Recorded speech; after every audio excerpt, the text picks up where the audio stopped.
I'm gonna take advantage that Jorge is here. Thank you for coming. Jorge is the visionary behind all the OmniLife corporation. You guys are a powerful couple and partners in business and partners in life. How is that for you? How does it work? How you make it work? You know, it was very hard, and this is very personal, but it was very hard to find a partner, a true partner in my life, and I'm of course talking personally, who would really understand, respect, and admire a woman for who she is and what she does. And I found it in Jorge, and this was a little over 2.5 years ago. It has worked incredibly. I can't say perfect, but it's almost perfect. Well, there's nothing perfect in life. Everything can be perfected, and we're working on that. We have our differences, but with the maturity that we both have in life, we have worked them out.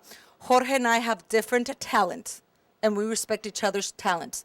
Jorge, for example, as you said, is an incredible visionary. He started OmniLife 18 years ago. We're in 20 countries, and we work with the underserved, which is a little over 5 million people as of today.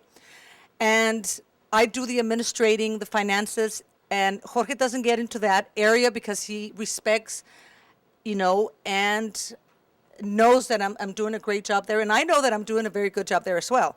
I don't hide. I'm like, oh, I don't know. I think women need to stand up and know what she is capable of, and so that's how it's worked. We respect each other, we admire each other very much, and we work together because we believe in what we're doing. What has been very wonderful for me in OmniLife since I became the CEO of it is that I became to really understand Jorge's philosophy about OmniLife, which our slogan is gente que cuida la gente. People who really take care of people. And we really do that. What we have done and what Jorge has done for the 18 years now together is that we truly believe in empowering the underserved, because we believe that it's through the masses, all these masses of the underserved. We worked, from the United States all the way down to Argentina, Spain, and India. And we believe that really empowering the masses is where we're really going to have the changes that our countries need. Empowering those people, giving them a dignified way of living, a better way of life that I think we will come to change little by little our different countries, and especially in what we've been doing and what he's been doing for the last 12 years. And that's how I actually met him, was we founded a school in Juarez, Educare, which is a system that Jorge started 12 years ago. And it's through education and what we're doing with OmniLife that we believe that we're going to put our little grain of salt in helping different countries and communities and society change, empowering them. Great. Maria Elena, you started in the financial services industry in 1977.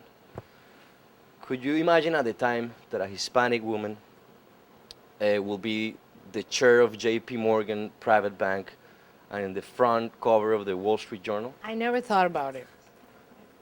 I think what Angélica is saying is really important. I think it's about, are you trying to do something that you feel is really important because you're making a better world? And then you just go with that. And I think that, it's not about thinking about ourselves and where we're going to get to. It's really to think about what can our work accomplish, and then it just sort of happens. So I never imagined it because, and still to this day, I think the important thing is what can we do to make the world a better place, regardless of whether we're doing it, in finance, or we're doing it, in nutrition, or we're doing it with cosmetics, or we're doing it with media.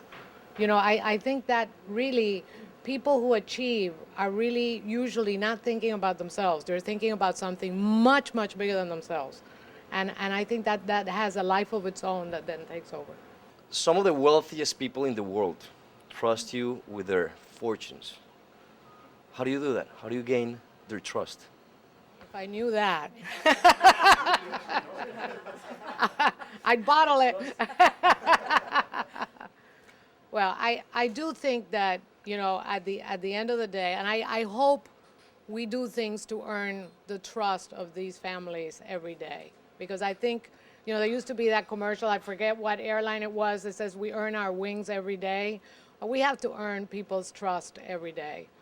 And it's interesting that, we have this financial reform situation going on. We have this debate going on in Washington and these hearings in Washington. I don't know how many of you all have been following, the testimony. There is a huge difference between working for a family with undivided loyalty and no conflicts of interest by law, which is what we do. So by law, we are subject to something called the fiduciary standard. And it means that we can only work for the families we serve. We can only be paid by them.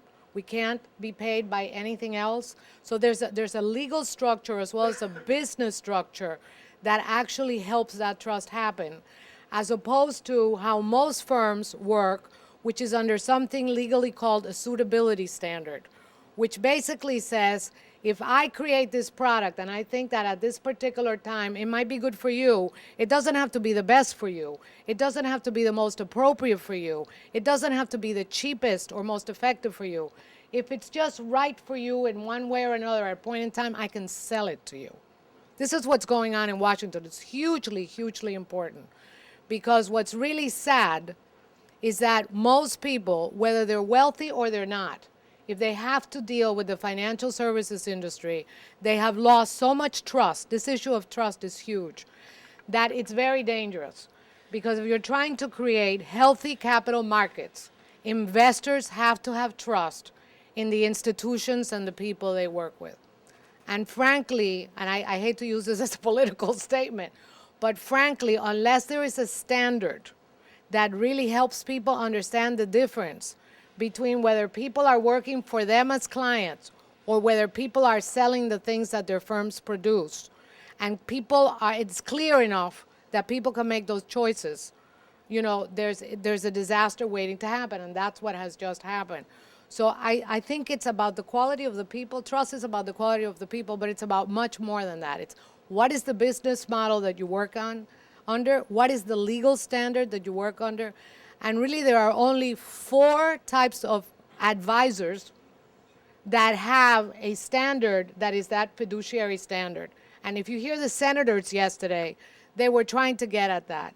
And the 4 types of advisors are attorneys, CPAs, people who are acting in a trustee capacity, whether they're institutions or they're individuals, and registered investment advisors. And my company is the largest registered investment advisor in the US. And the whole thing is, how do you work with undivided loyalty with one master, and that master is your client? The world is so complicated. The choices for everyone, whether it's the steel worker that has to decide what to do with his IRA, or it's the billionaire that has to decide how to deploy his capital, that unless you have people on your side of the table, it's almost impossible to make the right decisions.